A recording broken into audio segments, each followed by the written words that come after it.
Hello everyone, today's menu is Korean seaweed soup.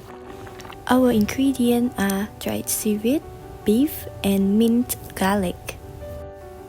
First, soak the dried seaweed for 5 minutes.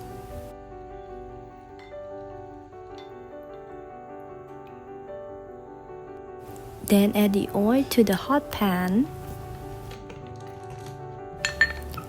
Put the garlic in and stir it well until it turns gold. Then add the sliced beef.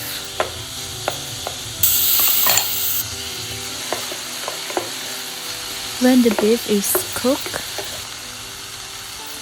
add the seaweed in and mix them well together.